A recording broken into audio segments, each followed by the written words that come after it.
जितना तुमसे हो सके अपनी मेहनत, अपने लगन से अपने ऊंचाइयों को छूने का प्रयास करना।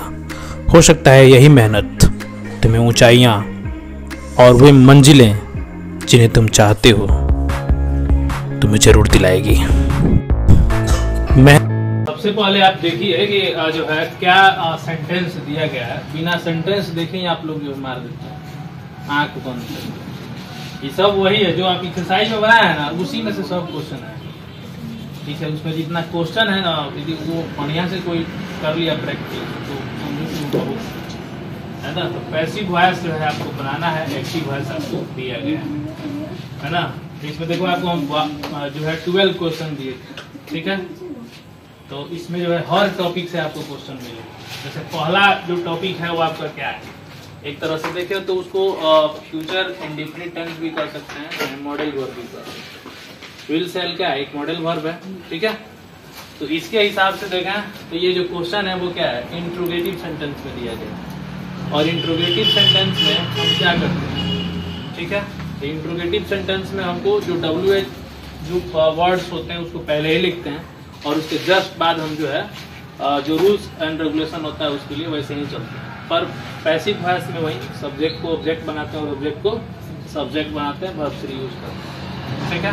तो जो पहला सेंटेंस है वो क्या है, how will you speak English. तो इसमें सबसे पहले आप ऑब्जेक्ट की तलाश कीजिए, क्या है, इंग्लिश, लेकिन है इंट्रोगेटिव। तो जब इंट्रोगेटिव सेंटेंस हो जाएगा तो असर्टिव सेंटेंस रहता है तो इंग्लिश को पहले लिखते हैं, लेकिन असर्टिव सेंटेंस तो है नहीं, ये इंट्रोगेटिव है, इसलिए ये इंट्रोगेटिव की तरह ही बनेगा। हाउ और हेल्पिंग वर्ब इसके साथ क्या लगना चाहिए, यहाँ पे देखिए विल दे रखा है, तो विल दे रखा है तो इसके साथ पैसिव वॉइस में क्या लगता है, विल, है ना, विल बी लगना चाहिए। लेकिन जब इंट्रोगेटिव है तो इसको हम बी को ऑब्जेक्ट के बाद लगाते हैं। How will English be spoken और बाय यू। अब बाय यू क्यों कह दिए, क्योंकि यहाँ पे सब्जेक्ट क्या है, यू है। और सब्जेक्ट का जब हम ऑब्जेक्ट बनाएंगे, ठीक है, यू का ऑब्जेक्ट क्या होता है, यू ही होता है।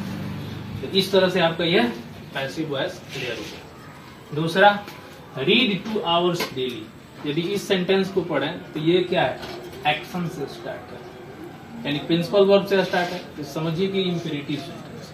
अब इंपेरेटिव सेंटेंस में है तो किसका भाव दे रहा है ना। तो सबसे पहला बात देखेंगे कि रीड 2 आवर्स डेली। तो इसका सेंस क्या कर रहा है, आपको सलाह दे रहा है 2 घंटे रोज पढ़ो। आपसे रिक्वेस्ट नहीं कर रहा है, आपको सलाह दे रहा है ना। He is giving advising you, है ना। तो एडवाइस जब कर रहा है तो इसका मतलब क्या होना चाहिए, you are advised to read 2 hours. इसमें आपको ज्यादा सोचना ही नहीं है, रीड 2 आवर्स डेली। आप बताइए कि बिना सोचे समझे आप रिक्वेस्ट यूज कर रहे हैं, तो आपको जो रूल रेगुलेशन बनाए उस पर ध्यान दीजिए। प्लीज या काइंडली से शुरू होता तुरंत हम रिक्वेस्ट लगा देते, लेकिन प्लीज या काइंडली लगेगा नहीं, लेट से बनेगा नहीं, क्योंकि ऑब्जेक्ट दिया नहीं है। अब सेंस क्या कर रहा है उसके आधार पर चलिए। दूसरा है स्टैंड अप, खड़े हो जाओ, ठीक है। तो यहाँ पर एडवाइस की बात नहीं हो रही है, ये सीधे ऑर्डर की बात हो रही है, ठीक है। तो जब ऑर्डर का बात होगा यहाँ पर तो क्या चेंज होगा, you are ordered to stand up. सीधा बात है, you are ordered to stand up. Fourth question, he will have to take exercise, ठीक है। अब यहाँ पर आ गया टू इंफिनिटिव, क्या आ गया, टू इंफिनिटिव आ गया। तो टू इंफिनिटिव के केस में हम लोग 2 या 3 दिन से इस पर हम लोग क्वेश्चन देख रहे हैं, ठीक है। तो इसके लिए सबसे पहले हम देखेंगे कि ऑब्जेक्ट क्या है। असर्टिव सेंटेंस है तो ऑब्जेक्ट क्या बन गया, एक्सरसाइज, EXERCIZ, एक्सरसाइज बन गया। अब ये बात फ्यूचर की कर रहा है ना। तो फ्यूचर की कर रहा है तो इसका मतलब इसके साथ क्या लगना चाहिए, विल लगना चाहिए। और इसके साथ है क्या, विल हैव। और एक चीज याद रखना है, जब टू इंफिनिटिव आ जाए ना तो इसके साथ हम बीन नहीं लगाते, है ना, बीन नहीं लगाते हैं, इसको टू इंफिनिटिव तरह ही बनाते हैं। लेकिन टू इंफिनिटिव जब आ जाए तो टू के बाद आप बी लगा दीजिए, है ना। बी लगा के तब आपको क्या करना पड़ेगा, इसको, है ना, वर्ब 3 लिखना पड़ेगा। Exercise will have to be taken by और ही का ऑब्जेक्ट क्या हो गया? हिम हो गया। अगला सेंटेंस है who does not know Mahatma Gandhi, है ना, who does not know Mahatma Gandhi. तो इस तरह का सेंटेंस रहता है। तो ये पहले से ही आपको क्लियर है कि बाय हुम से ये बनना चाहिए। By whom, who does not know, present indefinite की बात कर रहा है, इसका मतलब इज, और जस्ट इसके बाद ऑब्जेक्ट लगाते हैं। क्या ऑब्जेक्ट? महात्मा गांधी, और नॉट आ रहा है ना तो नॉट लगा सकते हैं, नॉट नोन, ठीक है। लेकिन ये एक तरह से और बनता है, एक तरह से और बनता है। कैसे बनता है? यदि आप इसको हु से ही बना दे, सपोज दैट हु से, तो हु से ये क्या बनना चाहिए? हु इज, है ना, who is Mahatma Gandhi, Mahatma Gandhi not known, और लास्ट में क्या लगना चाहिए? बाय। ये दूसरा मेथड हो गया इसमें, ठीक है। लेकिन बाय तो पक्का है कि आपको मिलेगा, ठीक है। अगला सेंटेंस क्या? What did you do in the morning. तो इसमें जो है हम सबसे पहले ऑब्जेक्ट की तलाश करेंगे। तो ऑब्जेक्ट क्या है यहाँ पर? व्हाट, ऑलरेडी यही ऑब्जेक्ट है, तो किससे बन जाएगा?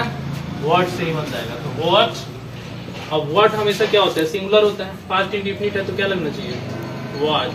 What was, what was done, what was done by you in the morning, in the morning, ठीक है।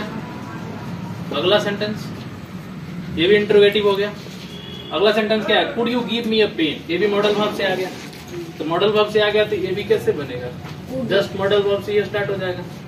Could A pen be given by given.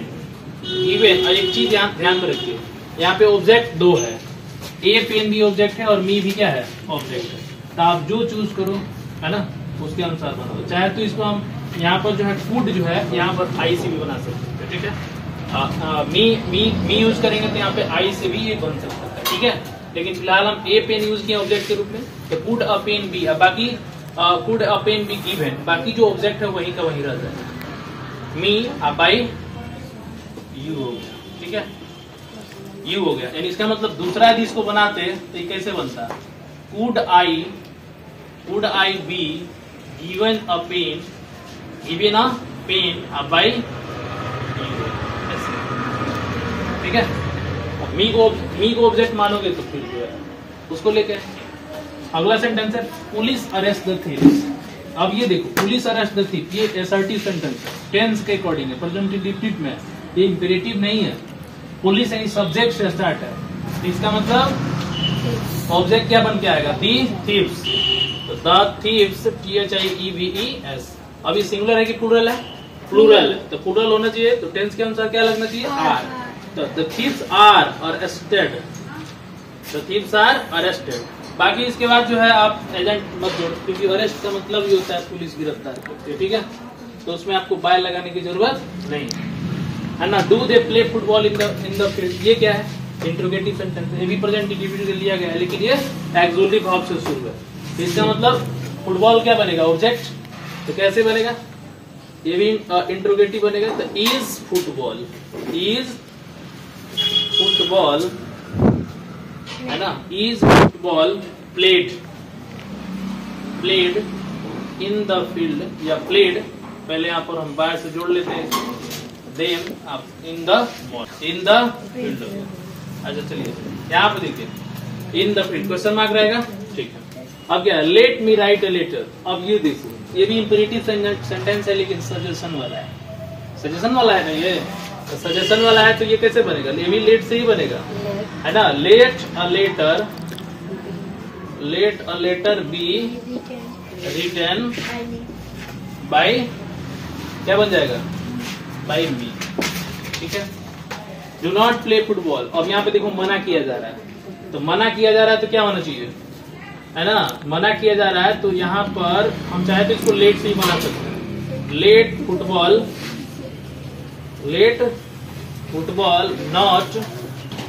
Not be let, हो गया, है ना, क्योंकि ऑब्जेक्ट था यहाँ पर, ठीक है।